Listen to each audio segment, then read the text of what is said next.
싱킹 브릿지 타임즈 2024년 10월 9일자를 진행하도록 하겠습니다. 구독, 좋아요 부탁드립니다. 오늘의 편집 내용이 되겠습니다. 중국 해군 핵 기술 및 정치, 미국과 기술적 동등성을 달성하기 어려울 것. 요 뒤에 것은 제가 추가로 제목을 붙여봤습니다. 10월 8일자 지정학자 피터 자이안의 레터입니다. 오늘날 우리는 특히 중국 군사 및 제조 산업이 직면한 기술적 어려움에 초점을 맞추고 있습니다. 그리고 예로서 항구에 침몰한 핵 잠수함부터 시작합니다. 중국인들은 전반적으로 기술 역량을 업그레이드하려고 노력해왔지만 큰 관심을 얻지 못하고 있습니다. 우한 인근에서 침몰한 핵 잠수함에서 알 수 있듯이 중국의 핵 억제 시스템은 사랑을 받을 수 있는 분야 중 하나입니다. 중복성과 보안을 제공하는 미국의 핵 3종 전쟁과 달리 중국은 핵 문제에서 벗어날 수 있는 ICBM만 보유하고 있습니다. 잠수함 침몰은 당황스럽지만 중국군이 도움을 줄 수 있는 유일한 지역과는 거리가 멉니다. 중국은 저첨단 반도체를 포함한 저기술 제품의 제조 허브입니다. 그러나 중국은 필요한 기계를 작동시킬 수 있는 전문성과 접근성이 부족하기 때문에 칩 측면에서 많은 진전을 이루지 못했습니다. 그리고 조만간 상황이 개선될 가능성은 낮습니다. 미중 무역 긴장이 고조되고 있으며 다가오는 미국 선거는 누가 승리하든 상관없이 이를 바꾸지 않을 것입니다. 제재, 관세 및 기술 통제로 인한 중국의 역량이 제한되면 중국은 미국과 기술적 동등성을 달성하기 어려울 것입니다. 참 중의적으로 표현한 것 같습니다. 중국은 대만 침공을 함부로 강행할 수 없다는 뜻으로 읽히기도 한다. 그런데 미국 싱크탱크는 제2의 한국전쟁 위기이론을 현재 우리 한국 매체들이 계속 인용을 하고 있죠. 거기다가 그 AP에서는 북한의 김 위원장이 다시 한번 한국과 미국의 핵무기를 사용하겠다고 위협. 요건 뭐 사진이고 그 조선중앙통신의 약칭 한국어 워터마크 뭐 이렇게 표현되어 있는데 출처 제공이 지난 1월 김 위원장은 평화로운 한국 통일이라는 장기적인 국가 목표를 없애고 한국을 변할 수 없는 주적으로 굳히기 위해 헌법 개정을 명령했다. 북한 정부가 2024년 10월 6일 토요일에 제공한 날짜 미정 사진에서 북한 지도자 김정은이 북한의 공개되지 않은 장소에서 포격 훈련을 지켜보고 있다. 북한을 도발하고 한반도의 적대감을 고조시키고 비난하면서 한국 및 미국과의 잠재적 분쟁에서 핵무기를 사용할 수 있다고 다시 경고했다고 관영 언론이 화요일날 보도했다. 최근 몇 주 동안 북한이 핵 원료인 무기 생산 시설을 공개하고 미사일 실험을 계속하는 등 한반도의 긴장이 더욱 심화되고 있다. 이런 뉴스들의 흐름에서 이 일본의 병창 기지화하고 있는 거 아니냐는 그런 얘기가 있습니다. 현재 그 한미일 대 북중러 대립 관계냐? 그런데 북중 대 북러에 또 변수가 있는 것 같기도 해요. 원인 과정을 생각하고 또 생각해 보긴 합니다만은 이 제2의 일본을 병창 기지화하는 게 그 불안한 요소 때문에 생긴다기보다도 이거를 먼저 발생한다고 이렇게 한번 논리적으로 생각을 해봤어요. 만약에 제2의 일본 병참 기지화가 된다면은 그러면은 중국의 대만 침공은 억제될 것이다. 왜냐하면 미중 대립이 격화되고 있기 때문이다. 원인 과정을 저는 미중 대립 격화로 그렇게 한번 판단을 해봤습니다. 이 미중 대립 격화의 그 근본 원인이 되면은 필연적으로 발생할 다른 결과는 제2의 한국전쟁 예방을 하는 것이다. 이렇게 생각이 됩니다. 근데 최근 뭐 뉴스들 나오면은 북한이 6개월에서 18개월 사이에 극적인 행동에 나설 가능성도 이런 뉴스가 나왔죠. 10월 8일 소개된 뉴스인데 북한 두 국가 명문화 후 군사적 긴장 높일 수도 통일장관 북한도 헌법에 바뀌는데 아직 헌법이 안 바뀌었죠. 1월 달에 그렇게 김정은이가 얘기했는데 아직 헌법이 안 바뀌고 있다는 얘기는 북한 내 아직 처리할 단계가 아닌가 어떤 좀 생각을 많이 해보게 됩니다. 미국은 중국을 완전히 죽이기 전략을 행사하지는 않을 것이다. 왜냐하면 막판 선거는 항상 물리적 전쟁을 불러오기 때문이다. 그러나 예방 차원에서 미국에 의한 일본의 병창기지화는 진행될 것이다. 6.25 한국전쟁은 H9인가 그거에 의해 가지고 이 한국을 뺐죠. 그때 그걸 빼자마자 북한이 침공을 한 겁니다. 남한을. 그거에 의해서 할 수 없이 일본을 완전히 그 산업국가에서 그 산업시설을 다 폐기했었는데 할 수 없이 그 일본이 한국전쟁 때 일본이 병창기지화되면서 일본이 다시 부흥하는데 결정적 역할을 한 것이 한국전쟁이었습니다. 그러면은 현재로서 일본의 그 병창기지화가 다시 강화되고 있다. 이런 표현은 이것은 제 생각에는 좀 저희는 희망적인 쪽으로 생각한다면은 제2의 그 한국전쟁 예방을 하는 거 아니냐. 또 이제 그 침공을 북한에 의한 침공은 더 이상 용인할 수 없다. 어떻게 차지했다기보다도 피로 이룬 남한인데 이것을 또 이룰 수는 없겠다. 그리고 또 대만도 이룰 수는 없다. 이것이 이제 미국의 입장이라고 그렇게 이제 좀 긍정적인 측면에서 한번 생각을 해봤습니다. 근데 이게 병창기지화가 또 원인 과정을 또 생각해 봐야 된다면은 이 병창기지화가 만약에 원인 과정이라면은 저는 필연적으로 발생할 다음 일은 그렇게 병창기지화가 됐는데 어떻게 될 거냐 그러면은 그것도 전제 조건이 있습니다. 대만 유사가 발생하고 또 동조해가지고 북한이 또 무슨 잘못된 판단으로 내려오게 된다면은 그것으로 뭐 국가의 이 소멸을 각오해라 이렇게 뭐 윤 대통령은 얘기하고 있습니다만은 아무래도 제 생각에는 만주 쟁탈전까지 가지 않겠냐.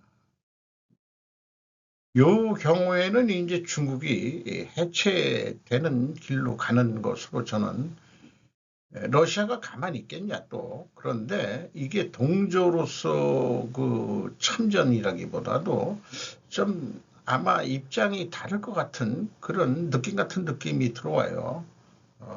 북중 대 북러의 변수가 있다. 그리고 양쪽으로 이 전쟁이 발생한다 그러면은 중국의 전략은 약화될 수밖에 없습니다. 두 군데에서 전쟁하는 하는데 미국은 그러니까 일본의 병창기지화를 그 예방적으로 선행하는 거 아니냐, 그런 생각이 또 들어가기도 합니다. 어렵네요.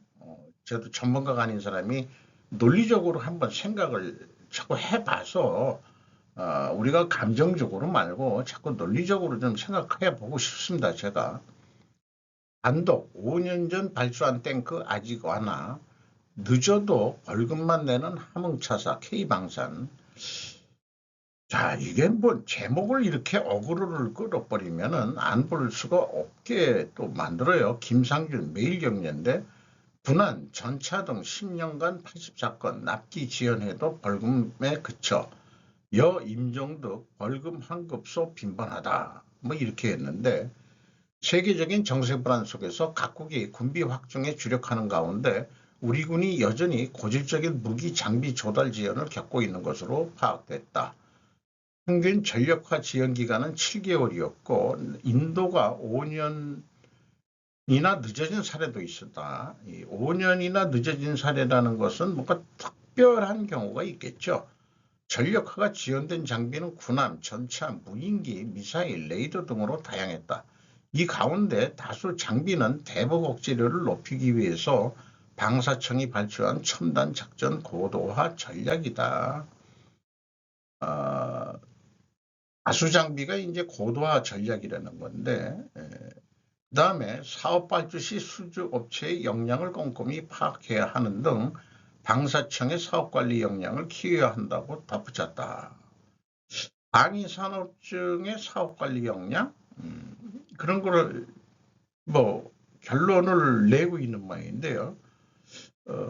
기사 제목 자체는 어그로를 끌려는 기사 제목 같다. 우리가 방산 수출을 하면서 납기 지연했다는 얘기는 들어본 적이 없습니다. 때문에 국내 방산업체를 비판하기 전에 방위청의 발주가 설계기간 및 해외 부품 조달 등 합리적인 납기를 제시했느냐. 무조건 뭐 빨리 해내라. 뭐 이렇게 되는 거. 그게 말같이 금방금방 된다 그러면은 어느 나라나 방위 산업이 금방 발전하겠죠. 여기에서 이제 제가 뭐 뜬금없는 게 아니고 그런 어떤 프로젝트, 이게 방사청 수주권은 기업 입장에서는 크리티컬 체인 프로젝트 매니지먼트라는 그런 거로서 대응을 한다면은 조금 더 납기가 빨라질 거라고 생각합니다. 이스라엘이 현재 중동에서 전쟁을 확산시키고 있는데 이스라엘의 그 방위산업체가 뭐에 의해서 그렇게 무기를 잘 생산해내느냐, 그런 관건은 숨겨진 이 관리 정체는 CCPM이라는 거, 이런 정보가 있습니다. 불공정거래 조사 착수, 고려엔 전해전쟁 전입가경, 박대기 KBS에서 공영방송이 TV 방송으로 낸 겁니다. 여기 쭉 나와 있는 것들은 그동안에 일어난 일들을 좀 압축해서 잘 표현하고 있는데 결론 부분에 있어서 고려아연처럼 지배구조에 취약한 부분이 있는 재벌기업은 상당히 많다. 그래서 어쩌면 이번 사건은 재벌구조의 어떤 변화의 시발점일 수도 있다. 이렇게 결론을 내고 있어요. 이런 거를 보니까 이게 국가적인 차원에서, 정치적인 차원에서 본다면은 우리가 마침 또 남북한 대립관계에 있으니까 선의에 의한 평화는 없다는 것과 아주 같은 말입니다. 이거는 이번 사건은 재벌구조의 어떤 이 구조적인 변화가 필요한 거 아니냐, 이렇게 된다면은 그 얘기나 남북한 간에 선의에 의한 평화는 없다는 것과 같은 거 아니냐, 논리적으로 그렇다는 얘기예요. 때문에 지금 쩌레 전쟁 힘으로써 지금 싸움을 하고 있는데 누가 이길까요? 저는 그 영풍을 북으로 비유를 하고 고려인을 남으로 비유를 하고 싶습니다. 그러면 영풍이 또 뉴스가 나왔는데 국감에서 영풍을 건드리고 있는 것은 지금 뭐 개헌권 분쟁이 아니고 이 환경 문제 때문에 장영진 국감 불출석, 일본에서 2시간 걸리는데 국민 기만, 이주연 오마이뉴스입니다. 오마이뉴스 같은 제목이네요. 국감 환노위 여야 임모와 종합감사 증인 채택 촉구 불출석 시 고발해야. 장영진 고문 환노위 증인 채택 하루 전 일본 출장. 도피성 출상 아니냐는 의혹이 제기된 바 있다. 장 고문에 대한 종합감사 증인 채택이 이루어진다라며 그때도 안 나오면 영풍 속보재령서 관련 청문회를 열어줄 것을 요청한다고 강조했다. 장 고문은 지난 4일 환노위에 제출한 사유서를 통해 최근 극심한 스트레스를 받아 지병이 악화됐다며 영풍과 고려인의 경영권 다툼 및 주식공개 매수 이슈에 일본 거래처 및 협력사들은 영풍과 고려인 중 한쪽을 선택해야 하는 것인지 혼동 상태에 빠질 게 분명히 예상됐다. 그래서 직접 상황을 설명하고 동요를 막아야 될 입장이다며 불출석 이유를 밝혔다는 겁니다. 이 사진은 좀 오래된 겁니다만 환경오염과 주민노동자 건강피해 해결을 위한 워크숍 뭐 이런 거로 어떤 그 지방단체가 시위하는 그런 겁니다. 또 하나 뉴스 연결된 것은 영풍 장영진 중앙국감 증인으로 채택해야. 최란 아이뉴스 24에서 그 일반 일간지 성격들은 안 하고 좀 자그만 그런 데서 요거를 취급하고 있다는 것도 좀 의미가 있네요. 도쿄에 영풍 재편이라는 사무소가 있다. 1979년 1월에 설립되었다. 1951년 부산에서 다시 손을 잡아 철광석 등을 일본으로 수출하는 충주철산개발공사를 세운 후 사세가 확장되자 1953년 각계열사 이름을 영풍으로 통합했다. 일제강점기 미쓰비시가 개발하다 해방 후 국유화된 연화광산을 1960년 12월 국유 광업권 공매를 통해 인수했다. 연화광산 1998년 폐광됐고 에서 채굴한 아연과 납을 일본으로 수출하면서 굴지의 광산업체로 성장하였다. 영풍 강업이라고 있었어요.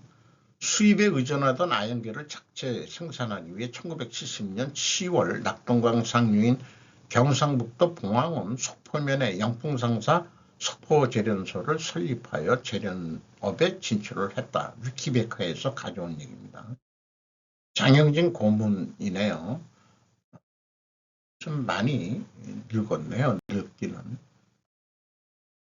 HD현대 선박자동화 핵심 부품 VFD 국산화 성공 국내 최초. 박세진 이코노미스트입니다. 이게 국내 최초로 개발했다는 게 선박용 대용량 저압 드라이브 VFD라고 했는데 요게 그 친환경 기술로 평가받는 선박 내 축발전 시스템 샤프트 제너레이터 시스템에서 핵심 역할을 수행한다. VFD라는 게 근데 여기 그 LV 요거하고 뭐 어떤 차이가 있는지 그런 거는 잘 설명이 안 돼 있는 것 같습니다. 당근날에 생각해보는 아사달 10월 9일 오늘 그 한글날인데 뭐 국뽕 방송이나 보면은 한글의 뭐 우수성, 뭐 과학성, 뭐 전 세계가 그 또 AI 언어를 쓰는데 아마 뭐 한글을 이용할 것 같다는 등 그런 국뽕 뉴스 유튜버들이 많습니다. 뭐 저는 이런 거를 한번 생각해 봤어요. 한글은 소리 글자가 많고 그래서 세월이 지나면 말이 바뀐다는 거하고 고조선의 수도 아사달 제가 그 역사책을 보면은 아사달을 3번 천도했다고 저 북쪽에서부터 시작해가지고 여기 요소 지방 가까운 데로 요하문명 등 그런 쪽에 그 아사달의 그 수도를 옮겼었다 하는 그런 거를 보게 됩니다. 그래서 요하 문명이 고조선의 문명이란 설도 있죠. 우리가 잃어버린 고대사를 연구하는 학자들이 없어가지고 일본이나 그다음에 중국의 역사학자들이 연구하는 것을 인용하는 수준밖에 안 되는 국내에는 뭐 환단곡이라는 게 있대는데 이게 잘못 연구가 돼가지고 정교화되고 뭐 이런 또 문제가 있다. 뭐 이런 얘기도 있습니다. 그러나 제가 이거는 고등학교 때 국사 선생이 가르쳐준 내용입니다. 아직도 안 잊어버려요. 고조선의 수도가 아사달인데 아사라는 게 아사 더하기 달 아닙니까? 그럼 아사라는 것은 뭔 뜻이냐? 그러면은 아사라는 말이 지금은 우리는 아침으로 말이 바뀌었어요. 그런데 일본은 그 글자를 만들게 했는데 조이신물 우리가 아사히라고 하지 않습니까? 그러니까 일본은 아직도 그 아침을 아사라고 부르고 있죠. 발음을 그렇게. 일은 한자식 발음이죠. 히. 그래서 조선이라는 그 아침조자 그 조선이라는 게 아사달입니다. 결국은. 그리고 달이라는 것은 땅이다. 왜냐 달이라는 게 땅이기도 하지만은 그 발음으로 남아 있는 거는 응지, 응달, 양달 우리가 그렇게 또 얘기를 하죠. 그리고 땅이라는 것은 훈민정음을 찾아보면은 쌍시 아니 시옷 디귿 이런 그 쌍자음이었는데 그게 지금 컴퓨터에서는 이렇게 그런 게 없습니다. 훈민정음에 언제 봤는데 그 자료를 찾기는 어렵습니다만은 분명히 그 땅이라는 얘기가 많이 나오죠. 훈민정음에. 그게 스탄이다 이 말이죠. 스탄, 수당. 그러니까 이제 그 소리 글자들이다 보니까 지역에 따라서 발음들이 조금씩 달라진다 이런 얘기예요. 자, 그거를 알 수 있는 게 카자흐스탄의 수도 이름이 뭐냐? 아스타나입니다. 아스타나, 아사달이죠. 아사달. 어, 북유럽 신화의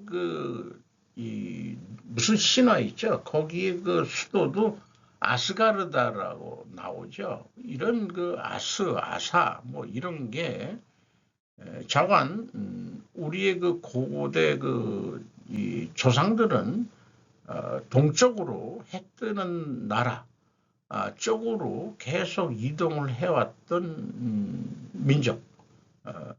그러면서 여러 민족들이 합쳐졌을지는 모르죠. 이런 생각을 해보게 됩니다.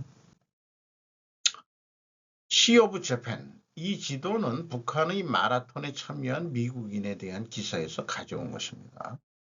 한국인 입장에서 동해를 서방에 의한 일본해로 표기된 지도를 보면 엄청 기분 나쁜 것은 사실이죠.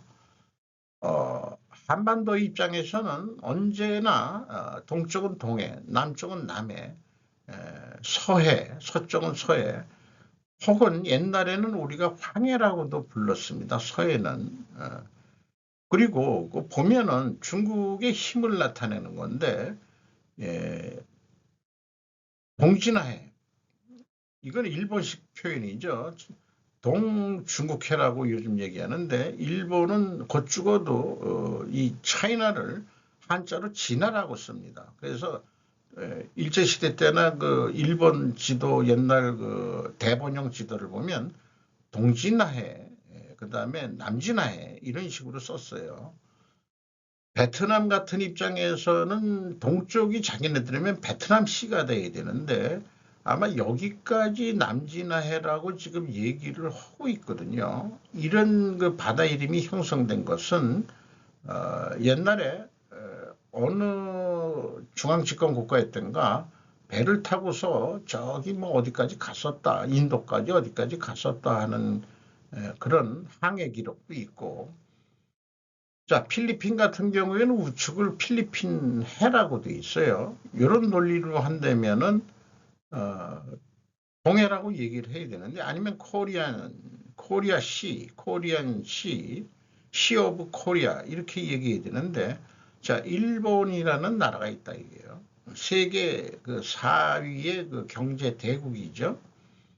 뭐 이건 결국 힘의 관계 아닌가 이렇게 생각합니다. 여기 뭐 아라비아해 베이 오브 벵골만 뭐 이런 거 뭐 이렇게 돼 있는데, 이게 서양 애들 기준으로 했는데 요게 좀 결국 힘의 관계라고 생각을 합니다. 언젠가는 우리가 옛날부터 우리는 그냥 동해라고 불러왔는데 뭐 벌써 수십 년 된 얘기에 이게 표기가 어떤 그 역사학자는 양쪽에서 여기 그 동해물이 깨끗하니까 청해라고 이름을 붙이면 되지 않느냐. 그 일본하고 합의가 되면은 그렇게도 얘기를. 근데 청해라고 그러면 청나라 땅으로 또 오해를 잘못할 거 아니에요. 옛날 청나라. 그것도 좀 마땅치가 않은 것 같고. 네덜란드 우크라이나의 F-16인도 드론에 4억 4천만 달러 지원, 루디 루이텐베르크 디펜스 뉴스에서 보도를 했습니다. 우크라이나의 24대 전투기 인도가 진행 중임을 처음으로 인정했다. 그 다음에 그 한 4억 유로 정도를 그 드론 개발에 지원한다. 그리고 이제까지 네덜란드는 37억 6천만 유로에 달했다고 밝혔다. 네덜란드가 의외로 많이 지원을 하고 있네요. 그러네요. 몰락하는 김정은 정권 위에 나팔 부는 사람들. 언젠가 이거 기고를 본 것 같은데 다시 한번 떴더라고요. 이용준 세종연구소 이사장인데, 이게 영독을 비롯한 서방 국가 대부분이 북한과 수교를 한 지금도 유독 프랑스만큼은 북한의 인권 탄압과 핵무장을 이유로 수교에 응하지 않고 있다. 이게 핵심인데, 여기서 얘기를 풀어나가는 거는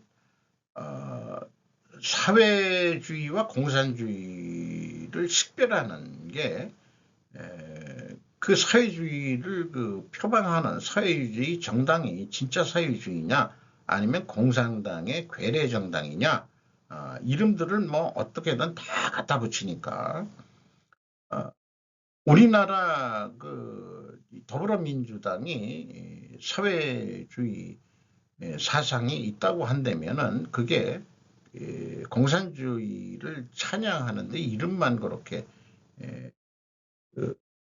뒤집어 쓴 거냐, 껍질을. 그것이 최우선 가치인 민주주의의 인권을 엄정한 잣대로 적용하느냐 안 하느냐에 그게 기준이라 이렇게 되어 있는 거죠. 그런 정당이 진정한 사회주의 정당이고, 어떤 구실려도 소련이나 공산국가에 적용하기를 기피하는 정당은 10중 8구 소련에 맹종하는 가짜 사회주의 위성 정당이었다. 이렇게 얘기를 하는 거예요. 그래서 지금 북한의 인권과 이 민주주의 그런 게 안 돌아간 거라면은 인정을 프랑스 같으면 안 한다는 얘기인데, 이런 논리를 통해 가지고 각종 이질적 구성 요소가 혼재된 남한 좌파 진영 구성원들의 정체성을 판독하는 데도 매우 유용한 도구더라고. 논리를 펴나가고 있고, 어떤 합리적 명분도 해명도 없이 갑자기 정반대의 방향으로 나팔을 휘몰아치는 그들의 모습을 보면서 소련의 나팔수가 있다가 역사의 심판을 받고 몰락한 유럽 공산당이 떠오른다라고 표현을 하고 있습니다. 이거를 가만히 읽다가 생각을 해보면은 이런 게 전형적인 상관관계 그 논리거든요. 그런데 이런 정보를 이용준 세종연구소장한테 들이밀고 싶어요. 자, 그렇다면은 중국이 프랑스와의 관계에는 2순위고 수교 60년 맞아 관계다짐. 이게 공자에 나오는 세대별 2순위인데 60년이니까. 그래서 50년 때는 양국 관계는 그 50대가 뭐죠? 그거로 시진핑이 그때 비유를 했었다 이게요. 40이 부록이고 50이 뭐지? 갑자기 생각이 안 나네. 어쨌든 그렇다면은 친중은 괜찮다는 의미로 들립니다. 중국이 지금 민주주의와 인권이 돌아가는 데냐? 그러면 프랑스가 그것이 아니되면은 수교를 안 했어야 되는데 벌써 60년 된 거 아니냐 이게요. 북한만 하고도 안 한 거지. 그러니까 이거는 어찌 보면은 경광보이식 상관관계의 논리전개다. 이렇게 좀 조선일보에 기고된 거지만은 이런 거는 또 비판할 건 비판해야 된다. 프랑스가 북한하고 수교를 안 하고 있는 얘기는 득될 게 하나도 없다. 뭔가 이득이 없으니까 그러지. 국가 간의 외교 관계는 결국 이해관계가 있어야 됩니다. 프랑스는 북한하고 거래를 해봐야 별 볼 일 없다. 북한 애들하고는. 이런 거니까 수교를 안 하는 거지. 무슨 인권, 민주주의 이런 거 아니다 이게. 그러면은 지금도 우리가 지금 이 잣대로 한다 그러면은 중국하고 우리는 수교를 해서는 안 되죠. 중국하고 수교를 맺었는데 왜 수교했습니까? 같이 돈 벌어보지 하게 해서 체제를 불문하고 수교를 한 거. 근데 이런 세종연구소 이사장이라는 분의 논리전개가 좀 설득력이 그렇게 없는 것 같습니다. 활산소 주춤하자 에너지 공영, 화석연료 회기 본격화, 김경미 서울경제, BP 석유가스 감산계획 처리하고 신규 유전 프로젝트 투자 논의, 책을 늘린 셀은 역대급 수익을 현재 올리고 있다.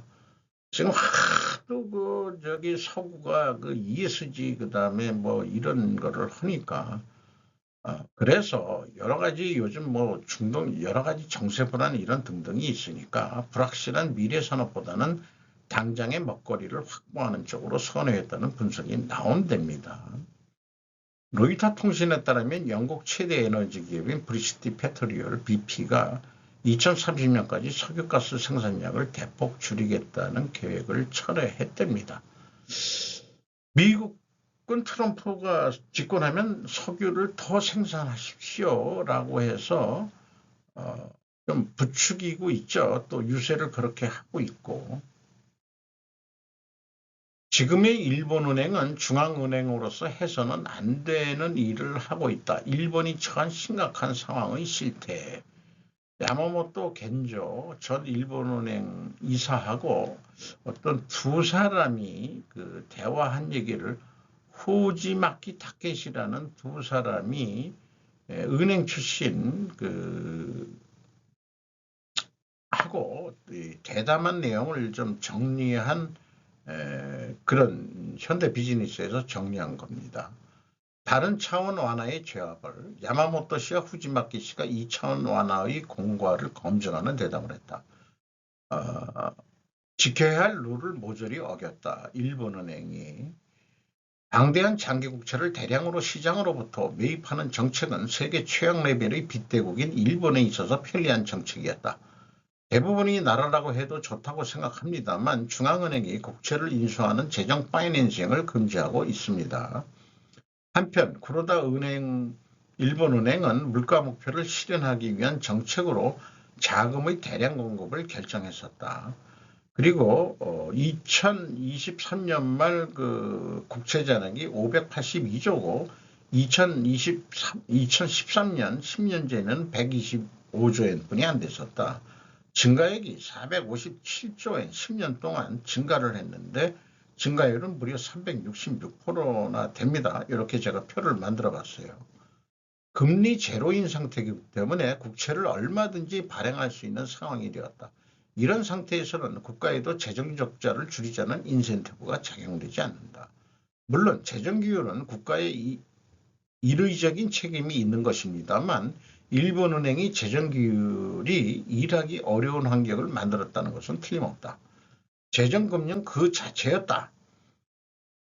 후지마키 다케시 2000년 모건은행에서 퇴행한 뒤 세계적 투자자 조지 소로스의 고문 등을 지냈다 이렇게 되는데 나는 국회 질문에서 구로다 일본은행 총재하고 재무상에게 이것은 재정 파이낸스 아니냐고 물으니까 아니 이것은 재정 파이낸스가 아니고 불경기를 탈피하게 실시하고 있는 것이기 때문에 재정 파이낸스가 아니라고 답변만 되뇌었다. 이렇게 얘기를 했었답니다. 2차원 완화의 목적이 디플레이션 탈피든 아니든 정부의 자금 사정을 중앙은행이 충당하고 있다면 재정 파이낸싱인 것이다. 결국 일단 매입하면 시중에서 매각이 어려운 장기 국채나 주식이나 토지처럼 가격이 크게 변동하는 리스크성 자산을 마구 사들이고 있다. 정통파 금융론의 상식으로는 통화의 신의를 지키기 위해서 중앙은행이 국제 금지되어 온 것을 그러다 일본 은행장은 10년 이상 계속해왔던 것이다. 일본은행에도 일본은행이 보유하는 장기 국채의 잔고는 은행권 발행 잔고를 상한으로 한다라고 규정은 돼 있는데 이거를 무시했다 이거죠. 그래서 아베 때 통합정부론이 나왔는데 국가가 지불하는 이자 지급비는 국채를 매입한 일본 은행에 지급되기 때문에 설령 앞으로 이자 지급비가 늘더라도 자회사인 일본 은행에서 모회사인 정부로 환류되기 때문에 전혀 문제가 생기지 않는다고 이런 논리를 핀 거죠. 그렇다고 통합재무에 정부의 채무가 사라지는 것은 아닙니다. 통합 후에도 국채 대신 오렌지색의 일본은행 당좌예금이라는 채무가 남는 것입니다. 숫자로 보면 채무 잔액 대 GDP 비율 257%는 태평양 전쟁 직후보다 나쁘다 이렇게 얘기를 하고 있고 어떤 도표를 만들었는데 좀 흐려서 잘 모르겠습니다. 우리나라도 국채를 발행하는 게 있고 그 다음에 이제 세수가 재정이 좀 부족했을 때는 급히 돈은 필요한데 그러면 한국은행한테 재정 파이낸싱으로 하는 게 당자식을 빌린다는 거죠. 당자. 그 당자는 갚아야 바로바로 갚아야 되는 거고 국채라는 것은 기간이 있어가지고 이자를 내가면서 국채 기간이 만료될 때 갚으면 되는 거고 그렇게 되는데 당자 정부가 우리나라도 한국은행으로부터 당자예금을 빌려가지고 쓰고 요즘 뭐 세수가 뭐 30조가 부족하다 뭐 이렇게 되는데 세수 안 들어오면은 국회 예산 잡았던 거 통과됐던 거 안 쓰면 되는 거예요. 다들 국회의원들이 자기 지역 뭐 이런 거에서 말이 되느냐 집행해라 뭐 어쩌고 저쩌고 우리나라 서울에만 봐도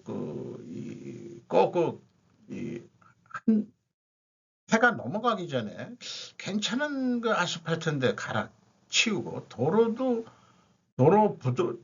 블록도 괜찮은 것 같은데 갈아치우고 쓸데없는 예산 낭비도 지금 세수 부족으로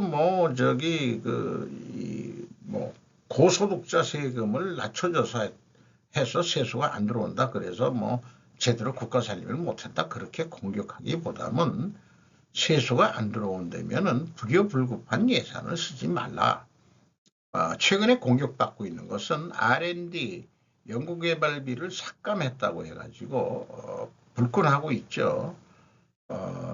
그런 R&D 비용도 불효불급한 하도 우리나라에 단체들이 뭔가 많아가지고 정부 예산을 빨대 꽂아가지고 빨아먹는 단체들이 수없이 많은데 그런데 없애야 될 땐 또 없애야 될 거라고 봅니다. 이상 마치도록 하겠습니다.